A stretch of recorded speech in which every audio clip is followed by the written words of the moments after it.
గురుగారు, భక్తి ఉద్యమంలో ఎంతో మంది భక్తుల పేర్లు లోకంలో ప్రచారంలో ఉన్నాయి. నామదేవుడు, భక్త తుకారం, ఇలా చాలా మంది పేర్లు ఉన్నాయి. వారిలో ఒకరు జనాభాయి. ఆమె వృత్తాంతం ఏంటో తెలియజేస్తారా? ఒకనాటి కాలంలో మన దేశంలో ఉద్యమాలు విశేషం. మనుషులందరినీ సమష్టిగా మార్చాలి. ఉద్యమ అవసరం ఎంతో ఉన్నది. ఉద్యమ దర్శనం అన్న పేరిట ఒక మహానుభావుడు ముదిగండ శివప్రసాద్ గారు ఓ గ్రంథమే రాసి ఉన్నారు. ఉద్యమ దర్శనం.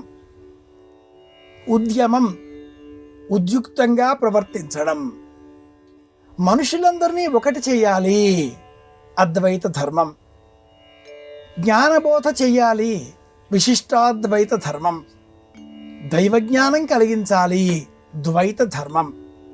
ఇవి ఎలాంటివో వీటన్నింటిలో కూడా శాస్త్రము, వ్యాకరణము, పాండిత్యము, వేదము, అనేక గ్రంథాల ప్రస్తావన, భాషా సంస్కారము ఇవన్నీ ఉండడంతో అందరికీ ఇవి సాధ్యమైన విషయాలు కాకుండా పోయాయి.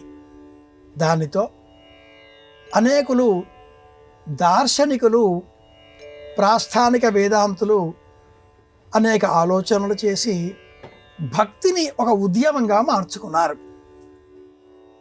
సామాన్య మానవులు వారి వారి వృత్తులను అనుసరిస్తూ ఆ వృత్తులలో తమను తాము నిమగ్నం చేసుకొని ప్రవర్తిస్తూ పనులు చేస్తూ ఆ పనినే దైవంగా గ్రహించాలి.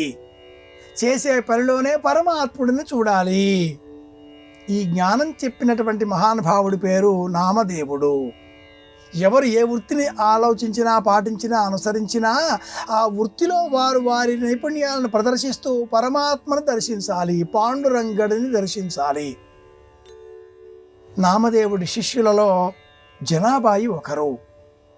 ఒకానొక మహారాష్ట్రలోని కుగ్రామంలో జనాభాయి పిడకలు చేసే వృత్తిలో ఉండేది. గోమయాన్ని సేకరించి పిడకలని కొట్టి ఆవిడ ఆరిన ఆ పిడకలను విక్రయిస్తూ జీవితం గడిపేది. ఆవిడ వద్ద కొన్న ఆ పిడకలలో విఠల అన్న శబ్దం ధ్వనించేది. ఆవిడ ఆ పిడకను సిద్ధం చేసే సమయంలో విఠల విఠల విఠల అంటూ సిద్ధం చేసేది. వారి ఇంటిలో జొన్నలని బరపటించే విధంగా విసుర్రాయిని తిప్పితే ఆ విసుర్రాయిని స్మరిస్తూ ఉంటే కూడా విఠల విఠల విఠల విఠల విఠల విఠల విఠల విఠల అనే ధ్వని నేటికి ధ్వనిస్తుంది అంటారు. జనాభాయి గృహాన్ని నేటి కాలంలో ఆ అనుసరించిన, వినియోగించిన వస్తువులను దర్శించే ప్రయత్నాలు చేసేటటువంటి వారు అనేకులు.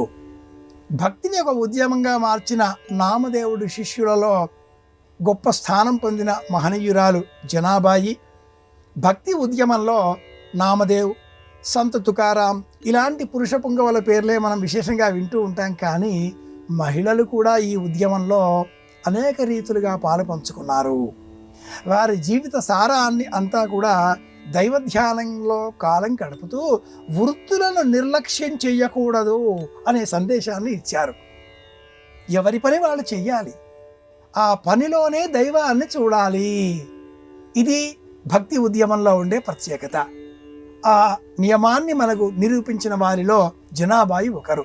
జనాభాయి ఇంట్లో పిడకలలో విఠల అన్న శబ్దం వినిపిస్తుంది అన్నది ఎంత ప్రసిద్ధమైంది అంటే అందరికీ కూడా విఠల దర్శనం చేసుకుందామా, పంఢరీపూర్ వెళదామా అనేంత ఆలోచన కలిగింది. ఇది విషయం.